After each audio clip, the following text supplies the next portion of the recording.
30% pelaku selingkuh itu akan mengulang perbuatannya walaupun misalnya udah dimaafin gitu. Apakah itu benar, Bu? Kayak benar sih, benar. Kenapa kok bisa kayak gitu? Itu bukan jadi hobi ya, bukan jadi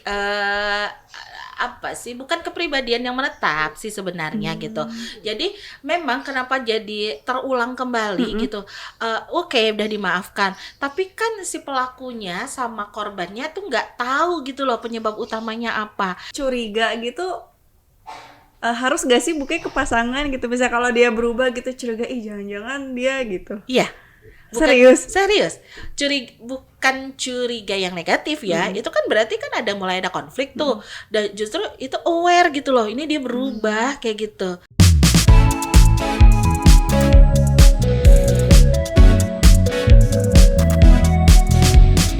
Halo Sobat Mamhi semuanya, kembali lagi di Turnamen Tutur dan Tuntunan Kesehatan Mental. Halo Buke. Hai Mi. Udah lama nih ya gak ketemu. Iya ya. Nanti ketemu terus. Iya. Oke deh Buke, karena banyak banget nih DM yang masuk ke sosial medianya Mamhi, minta request bahas tentang selingkuh. Wah. Aduh, berat banget ya. Iya, sampai bacain satu-satu. Iya kan. Nah, Buke, banyak nih ya fenomena yang nggak tahu ya musim apa gimana, nggak ngerti deh. Dari dulu juga ada. Dari dulu juga ada ya. Cuma sekarang lagi banyak apalagi ya public figure gitu ya. Jadi semakin apa ya? Kayak normal aja gitu ya, selingkuh tuh. Nah, Buke, gini nih, berdasarkan fenomena gitu ya yang banyak kita temui. Kayak misalnya berawal dari chatan gitu, atau nggak berbagi cerita, curhat, lama-lama nyaman gitu.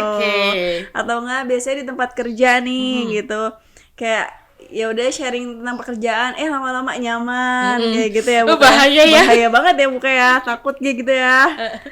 Nah, sebetulnya Buke, dalam psikologi sendiri, selingkuh itu apa sih sebenarnya? Selingkuh itu gimana ya? Kan kita punya kebutuhan untuk diperhatikan nih.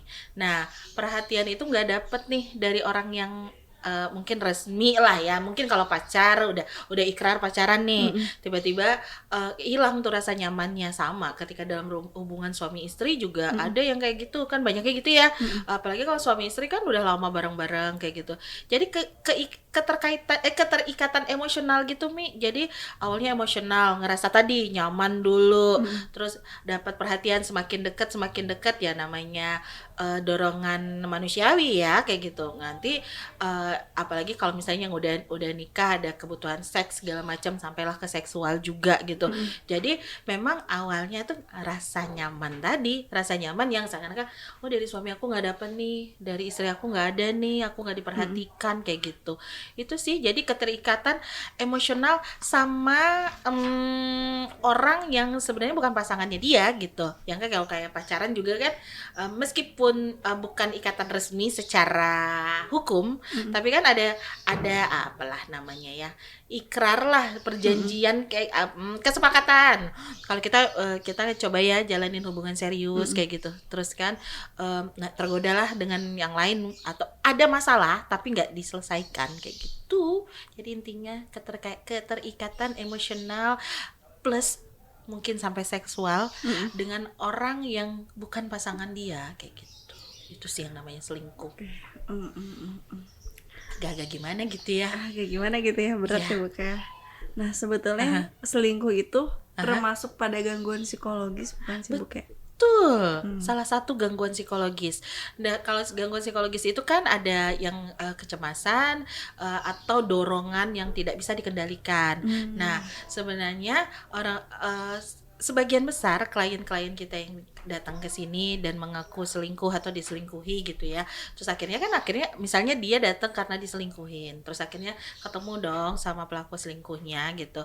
Itu biasanya memang tidak dapat mengekspresikan emosinya dengan baik gitu loh, Mi.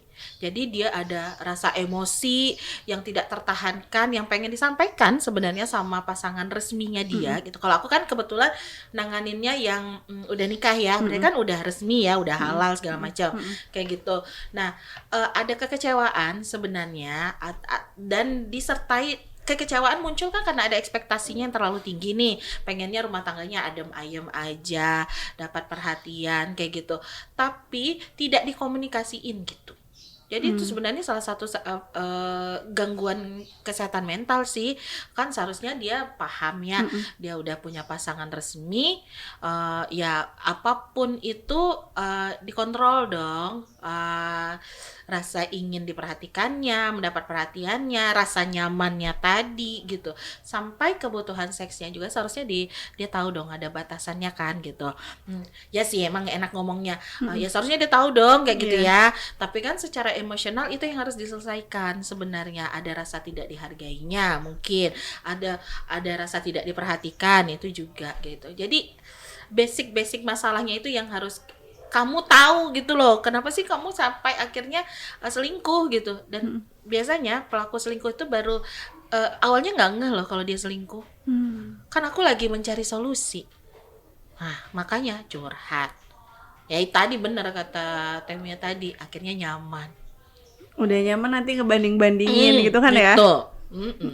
Ya namanya 1x24 jam ketemu sama pasangan resmi atau malah jarang ketemu kayak gitu LDR ya. gitu LDR misalnya. kayak gitu. Itu kan juga jadi ada kebosanan kayak gitu. Nah, itu yang harus dapat sih cara ngantisipasinya sebenarnya. Ya, masalah mental illness itu. Gitu ya, Oke. Jadi kalau secara psikologisnya sendiri nih sebetulnya penjebak dari selingkuh itu tuh apa sih? bener. Ini jago banget ya. Agak gimana gitu jadi mikir gitu. Enggak. Bener. Masalah apapun masalah yang ada di dunia ini, pertama persepsi dari yang melakukan dianggaplah selingkuh gitu ya. Itu yang keliru gitu. Dan ada komunikasi yang nggak bener antara dia dengan pasangan resminya dia tadi kayak gitu, entah sama pacarnya atau sama suami atau istrinya tadi gitu. Komunikasinya nggak bagus, akhirnya kan kebayang nggak kita aku lebih enak nyontohinnya kalau yang udah nikah ya kayak gitu. Udah nikah terus ketemu terus tiap hari, pasti dong ada cekcoknya, ada bosennya kayak gitu. Terus nggak ada sesuatu yang baru kayak gitu. Terus masalah ya sebagai seorang istri yang andaikan dia adalah ibu rumah tangga juga kan capek ya di rumah dengan segala aktivitas kayak gitu. Aku meskipun aku bukan full time ibu rumah tangga kayak gitu, tapi masih berkegiatan. Aku sempat nyoba juga sih full menjadi ibu rumah tangga itu, wah luar biasa loh capeknya sebenarnya. Belum lagi harus ngebagi waktu untuk bersosialisasi kan butuh juga ya kayak gitu. Nah itu nggak sempat memperhatikan penampilan atau enggak emosi kayak gitu. Terus pihak suami ngerasa apa gitu salah paham gitu, atau enggak sebaliknya juga gitu, istrinya yang ngerasa nggak nyaman, merasa nggak diperhatikan kayak gitu. Akhirnya mencoba deh curhat sama yang bukan muhrimnya tadi gitu ya, bukan pasangannya tadi. Udah komunikasinya nggak baik, masalahnya menumpuk, akhirnya cari orang lain. Terus dorongan untuk mengendalikan cara berpikirnya yang salah tadi. Oh iya ya benar, apalagi dibanding-bandingkan gitu kan. Nah penyebabnya awalnya di sana sih komunikasi yang nggak bagus, ditambah ya komunikasi nggak bagus disertai dengan kontrol emosi yang nggak bagus. Terus kebayangkan jadinya memutuskan cara menyelesaikan masalah yang salah kayak gitu. Itu sih awalnya tuh. Jadi komunikasi ya Buke ya? Kuncinya Iya. komunikasi. Oke nih Buke, aku pernah baca nih ya sebuah artikel. Jadi katanya 30% pelaku selingkuh itu akan mengulang perbuatannya walaupun misalnya udah dimaafin gitu. Apakah itu benar Buke? Oke.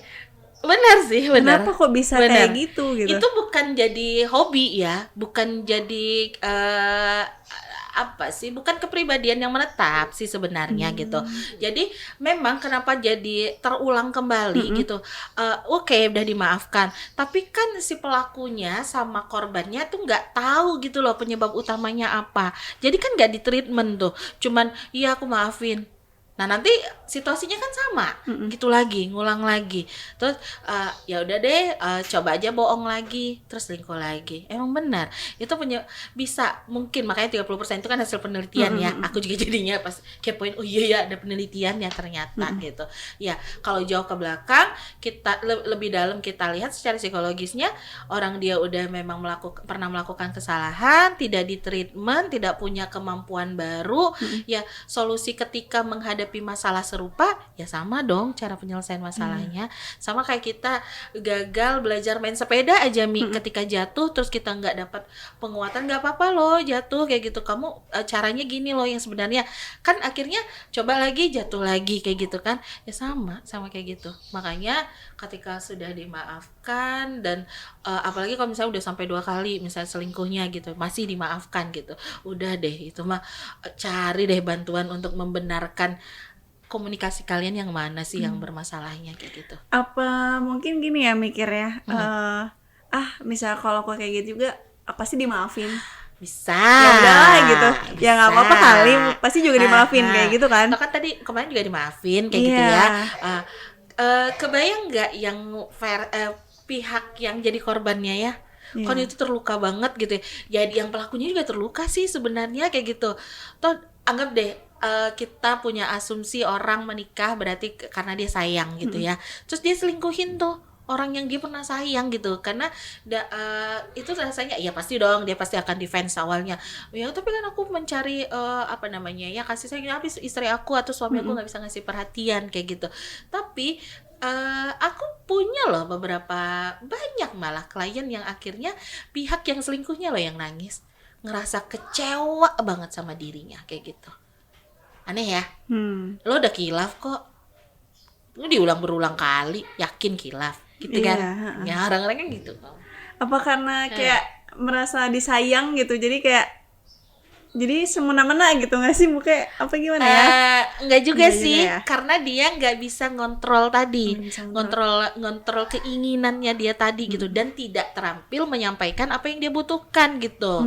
Misalnya kan orang selingkuh, anggap deh kita ambil si inilah ya biar nggak laki-laki merasa tersudutkan banget gitu, ambil yang kasus yang perempuannya yang selingkuh, misalnya gitu ya, perempuan selingkuh terus ntar ya bukan karena mentang-mentang cewek terus ngasih contohnya yang laki-laki gitu ya, ada kok yang perempuan ngerasa tidak perhatikan sama suaminya gitu, akhirnya chat lah sama ya bukan mantan juga sih, mungkin apa pernah deket lah kayak gitu, akhirnya CLBK nyaman gitu ya, mungkin gitu. Terus apa sih namanya, hilang aku ngomong. Gak apa-apa itu, gak usah di-cut, biarin aja dulu gitu. Tadi kita ngomong sama ya Misalnya dari pihak ceweknya gitu, kontekan lagi. terus aku mau bahas apa tentang apanya? Eh, Habis cancel hilang aja. Kenapa sih bisa dimaafin gitu? Oh iya, berulang. Kan ya udah deh, ntar dimaafin juga kok kayak gitu ya. Terus enggak sih, karena dia nggak bisa ngontrol aja, terus misalnya kan, terus akhirnya ngerasa nyaman nih sama laki-laki lain kayak gitu ya. Terus kan dia nggak punya tuh keterampilan untuk mengungkapkan apa ya, aku tuh pengennya diperhatiin kayak gitu. Nah itunya tuh yang enggak, akhirnya karena tetap si kebutuhan diperhatikannya itu ada, jadi ya akhirnya selingkuh lagi. Jadi bukan karena dia udah dimaafinnya, karena dia memang nggak bisa ngontrol. Gitu. Okay. Emang sih sebagai korbannya itu, padahal aku udah maafin loh kayak gitu, kok kamu ulang lagi gitu. Wah kalau udah berulang kali kayak gitu itu jujur itu treatmentnya panjang lah. Untuk ngebenerin emosional si pelakunya iya, korbannya iya juga. Jadi pelaku selingkuh tuh harus diterapi ya, Bu, kayak? Iya dong, berhak loh. Iya sih, aku suka dapat komen gini juga sih gitu. akan udah jahat, ngapain juga dibantuin gitu Iya, ya. ah. Ya biar nggak banyak korban lagi dong. Iya sih. Anggap deh dia selingkuh sampai bercerai misalnya gitu, dia nikah lagi kan sama orang lain, Iya. masa dia mau kayak orang lain lagi? Jangan sampai ada korban selanjutnya Iya, gitu ya. gitu. Aku tuh makasih di situ gitu. Terus memang karena dari dulu aku fokus tentang KDRT segala macam. Iya KDRT sih, rumah tangga biasanya sama apa namanya? Ya fokusnya itu memang, dan aku banyak baca literatur sekarang memang yang perlu ditreatment itu dua-duanya gitu ya, pelakunya ya korbannya gitu. Karena pelakunya juga perlu dapat keterampilan kan. Kalau sekarang kan banyaknya ya udah pelaku anggap salah jadi judgement gitu. Iya memang dia salah. Kadang aku juga kalau ketemu kayak gitu. Iya. Tapi di sisi lain sebagai psikolog tuh kasihan banget sih kamu. Gitu loh. Aku kalau ngelihat orang-orang yang pelaku selingkuh itu kasihan banget. Jadi pelaku selingkuh itu berhak mendapatkan maaf ya, Bu kayak. Gitu amat sih. Berhak biar nggak terjadi lagi korban berikutnya. Anggap deh dia punya anak kayak gitu ya, terus dia masih mau mempertahankan rumah tangganya kayak gitu ya, kuncinya dia benar totalitas berubah. Kalau tidak ya kita harus mikirin korbannya dong kayak gitu. Jadi kata Bu kan pelaku selingkuh itu di treatment nih ya. Nah itu tuh treatment apa sih Bu nanti yang diberikan? Oke. Di treatment kan biasanya kita akan gali tuh kenapa sih kamu melakukan selingkuh, dan biasanya ada loh rasa menyesalnya tuh ada, terus nanti diulangi lagi ada kayak gitu Kayak nggak mempan gitu kayak ya. nggak mempan kan. Nah makanya itu yang aku biasanya harus dikorek banget emosionalnya seperti apa, terus nanti diajarkan cara berpikirnya ya. Kalau kamu memang merasa tidak puas dengan perhatian yang dikasih oleh pasangan resmi kamu gitu, kamu tuh ngomong kayak gitu. Nah cara dia asertifnya tadi diajarin, cara dia mengendalikan dorongan diperhatikannya tadi juga diajarin kayak gitu. Itu kan perilaku yang salah sebenarnya, itu juga dia akan diajarin. Kamu tuh harusnya coba deh, kan kita sebagai psikolog tidak bisa mendikte kan, biasanya ngasih contoh-contoh kasus, coba kamu aplikatifkan ke diri kamu seperti apa kayak gitu. Harapannya ketika dibantu cara dia berpikir dan cara dia berperilaku tadi, dia jadi bukan individu yang baru ya, individunya tetap sama tapi menyikapi masalahnya yang lebih baik kayak gitu. Nggak apa-apa ketika kecewa sama pasangan curhat kayak yang lain, terus ngerasa dapat perhatian sedikit, ngerasa diperhatiin banget, nyaman, terus ya udah deh kayaknya dia lebih baik deh daripada suami aku, istri aku kayak gitu. Gitu, di treatment kayak gitu. Cara dia berpikir, cara dia menyikapi masalah, cara dia berkomunikasi dengan lingkungan kayak gitu, dan cara dia duduk bareng-bareng sama pasangan resminya seperti apa gitu. Tapi biasanya kalau treatment orang yang kasus-kasus perselingkuhan kayak gitu jarang sih, cuma satu nih. Jadi harus kedua belah pihak ya Bu kayak. Kedua belah pihak. Iya. Ya korbannya ya itu. Menyinggung tentang KDRT kan tadi Bu kayak sempat bahas tentang KDRT. Apakah selingkuh itu termasuk pada KDRT Bu kayak? Betul. Itu salah satu masuk KDRT karena orang-orang kan taunya KDRT itu yang tepak, tampar gitu ya kayak gitu. Fisik ya. Fisik. Ini KDRT itu kan ada KDRT fisik, psikis iya kayak gitu. Terus seksual juga ada kayak gitu. KDRT itu banyak jenisnya kayak gitu. Penelantaran juga kayak gitu. Nah, selingkuh ini adalah KDRT masuk ke psikologisnya kayak gitu. Kan korbannya kan pedoman KDRT itu ada korban yang merasa dirugikan banget kayak gitu. Nah selingkuh itu biasanya kan korbannya jadi nangis banget dong, ngerasa sakit loh diselingkuhin itu gitu. Pernah ya Bu kayak karena cerita-cerita gitu kan, itu sakit banget sih kayak gitu kan, melihat yang korban-korban itu sebegitu terpuruknya ya ternyata gitu. Iya itu masuk salah satu KDRT. Buke, sebetulnya bener nggak sih luka dari orang yang diselingkuhin itu susah sembuhnya? Bener banget, dan itu bekasnya nggak bisa hilang. Jadi namanya apalagi diselingkuhin sama orang yang benar-benar kita sayang gitu ya, itu sakit banget kayak gitu. Ya aku tuh dulu Kalau sama, kan aku suka, alhamdulillah dulu suka diskusi lah sama ibu kan, Prof Sawitri kayak gitu, almarhumah. Terus ibu kan suka tuh nanganin kasus selingkuh gitu, dan aku lihat gitu ya. Terus ibu bilang sulit sih untuk menyembuhkan luka orang diselingkuhi gitu, tapi bukan nggak bisa, bisa kayak Tapi gitu, sulit ya. tapi sulit gitu. Bener-bener pelakunya harus bisa banget bikin nyaman lagi, bikin trust lagi, percaya lagi. Ya kuncinya itu harus totalitas meninggalkan yang namanya perselingkuhan tadi kayak gitu. Dan sama mau mengakui, mau berproses untuk memperbaiki diri kayak gitu. Benar, sulit banget. Ya kebayangkan Mi, kita sayang banget sama dia, kita percaya banget, terus dia ngecewain kita gitu. Gitu. Kayak dihianati gitu ya Bu kayak. Gitu. Benar. Bu kayak aku pengen nanya lagi nih. Nah, Jadi kan semakin lama kita kenal gitu kan, jadi semakin tahu nih kurang-kurangnya di mana. Nah, gimana sih cara kita menoleransi kekurangan pasangan? toleransi kekurangan. Maksudnya misalnya seperti apa? Contohnya? Ya misalnya ternyata setelah misalnya beda mungkin ya ketika kita pacaran atau setelah nikah itu kan kayak 1 kali 24 jam iya. ketemu terus. Ternyata dia gini loh, kenapa ya, padahal dulu nggak dulu pas Iya, pacaran iya, nggak iya, iya. gitu lah. Gimana Iya, sih iya. Bu kayak cara kita menoleransi ya kekurangannya itu gitu. Dan pasti terjadi. Pasti ya Bu kayak. Pasti. Karena ketika pacaran kan nggak 100% kita kenal gitu. Iya. Dan kita harus bisa menerima, oh ya dia kan sepaket, nggak mungkin dong yang sesuai dengan ekspektasinya kita aja. Nah kuncinya diobrolin kayak gitu. Jangan-jangan ya kita menikah dengan maksudnya 2 kepala kan kita jadinya kayak gitu, ditambah dengan 2 keluarga sebenarnya kayak gitu. Nah ekspektasinya tadi yang harus kita kendalikan. Batasannya kalau aku sendiri untuk membatasi ekspektasi aku dan biar tidak semakin luas ininya permasalahannya, diomongin, terus dilihat juga apakah harapan kita sebenarnya terlalu tinggi nggak. Kan harus berproses juga ya kayak gitu. Dan ketika menikah 10 tahun pertama aja itu adaptasi loh Mbak. 10 tahun itu 10 tahun adaptasi. masih adaptasi. Nggak kerasa loh 10 tahun itu. Nanti 10 tahun kedua baru lebih settle, lebih enak, lebih banyak pemaklumannya. Batasnya selagi tidak melanggar norma-norma pernikahan, nggak melanggar norma agama, nah itu masih bisa kita toleran.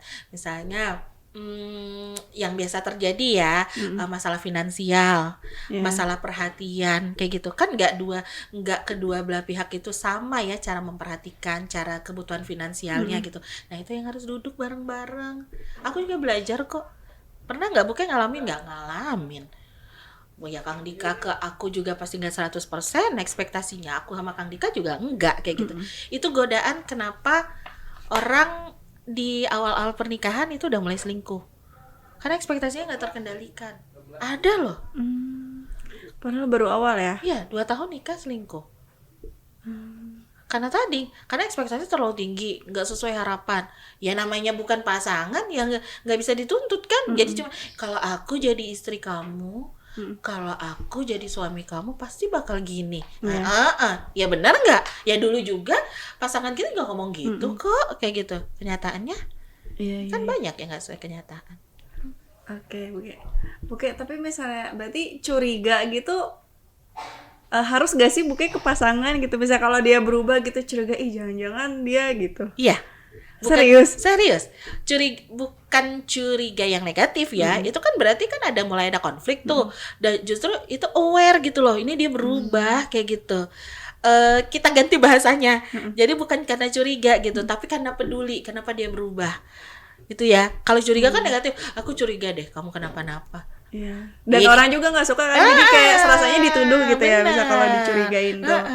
Kok aku nggak iya, aku juga dulu pernah kok aku curiga sih, ya kok dia kayak beda sih gitu ya, gitu kan, gitu. Ternyata bahasanya yang harus diganti kayak gitu. Kamu kenapa sih kok agak berubah nih, kayak gitu. Kadang juga emosional kan, kayak ya nggak apa-apa cara nyampainya. Nah, kamu kenapa sih kok berubah kayak gitu? Kebayang ya kayak apa ya? aku aja deh sama Kang Dika, aku kan cablak banget kayak gitu. Kang Dika kan lembut banget kayak Iya. gitu ya. Nah, itu adalah dua value yang berbeda loh, Mi. Jadi maksud aku ngomong gimana, nanti kesampainya apa? Beda Kayak gitu. gitu ya. Makanya itu yang harus diluruskan kayak gitu. Godaan mendapatkan teman untuk cerita itu selalu ada loh. Benar. Kayak peluangnya ada di mana aja gitu ya, Bu, kayak Benar. nggak di tempat kerja aja, mungkin di ya sekeliling kita gitu Iya, ya. benar. Orang-orang yang terdekat, makanya tadi fenomenanya di kantor, kayak gitu kan. Oke, Bu, jadi balik Seru ya? lagi seru banget. Jadi balik lagi ke komunikasi ya, Bu. Betul. Tapi kan kadang ada nih, misalnya gini, ayo dong kita deep talk, terus kayak aku tuh udah capek ya di kantor kayak gitu.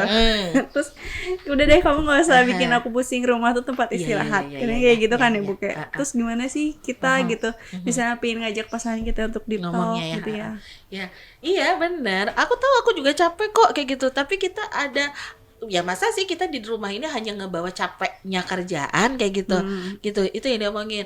Dan kadang memang kalau aku tuh sangat menyarankan sebenarnya pasangan-pasangan itu dapat dulu deh pre-marriage consult gitu. Jadi ketika ada konflik kayak gitu, gimana cara berbicaranya nanti, oh iya ya pantas ya kita ngalamin ini gitu. Sebenarnya kan dalam pernikahan itu ada nasihat pernikahan kan sebelumnya. Nah, nasihat pernikahannya itu tadi jangan jadi apa namanya ya, syarat untuk nikah doang kayak gitu. Caranya kalau misalnya pasangan kita kayak gitu, iya aku tahu kamu capek gitu. Oke, kamu istirahat dulu. Nah, kalau kamu punya waktu kita ngobrol ya kayak gitu.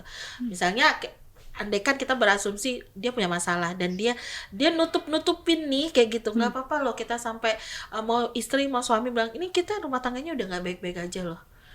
Kita harus cari bantuan kayak gitu." Boleh. Gitu.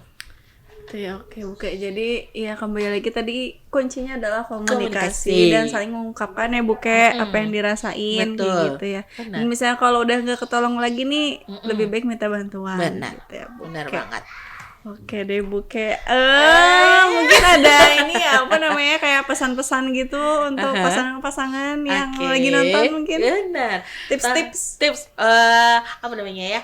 Tetap benar-benar komunikasi itu yang paling utama kayak gitu. Jadi jaga dan bentuk terus cara komunikasi yang cocok di rumah kita gitu. Karena beda rumah tangga, beda cara komunikasi yang tepat kayak gitu.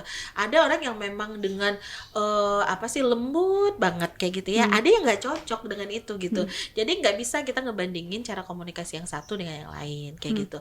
Ketika udah merasa nggak nyaman nih sama pasangan, terus mulai nyaman sama orang lain, itu nggak apa-apa loh, ngomongin aja ke suami atau istri kita gitu. Tapi memang orang yang mendengar, misalnya gini ya, aku merasa mulai nggak nyaman nih sama kamu, mulai khawatir gitu. Kitanya juga yang dikasih statement itu juga harus belajar, bukan kamu nggak ngehargain aku banget sih, nggak yang kayak gitu. Belum gitu. udah marah dulu gitu Iya. ya. Padahal udah mencoba banget untuk baik-baik banget ngomongnya gitu kan. Nah, tapi kalau misalnya jadinya melebar permasalahannya, benar butuh orang ketiga untuk menenangkan. Bukan pelarian ya orang ketiganya, untuk menengahi permasalahan tadi gitu. Jangan takut, jangan merasa semua masalah rumah tangga itu adalah aib. Memang aib yang perlu kita tutupin, tapi ada loh pihak-pihak yang akan bisa bantu kita dengan secara profesional. Mungkin ada ustadz atau ustazah, bisa ke psikolog juga kayak gitu, atau siapapun, konselor pernikahan yang kayak gitu. Tapi yang paling penting kamu pastiin dulu tempatnya nyaman gak buat kamu nyaman gak, kamu merasa di rahasia kamu akan terjamin gak. Kalau rahasia kalian merasa terjamin, kembali kuatkan lagi satu sama lainnya. Yuk kita mau rumah tangga kita harmonis, bahagia kayak gitu. Terus 1 kali 24 jam seumur hidup, insya Allah nggak bisa tukar tambah. Nggak kayak mobil, nggak kayak properti. Aku udah nggak nyaman, ganti ya, nggak bisa dong. Nih gitu. Diperbaiki ya, bukan diganti. Diperbaiki bukan diganti. Diganti gitu lagi. Karena kan pribadinya sama, orangnya sama kayak gitu. Makanya diperbaiki, direnovasi ya. Gitu. Oke, bahasan kali ini seru banget dan berat ya, Bu. Tapi menyenangkan sih, karena ini masalah yang emang nyata. relate gitu ya bukannya. Banget. Oke deh Sobat Mami, mungkin cukup sampai sini dulu bahasan kita di segmen relationship. Kalau mau ada pertanyaan atau bahasan apa nih yang menarik itu bisa tulis di kolom komentar atau DM aja di sosial medianya Mami. Oke, mungkin cukup sampai sini dulu ya Buke. Makasih semua yang udah nonton.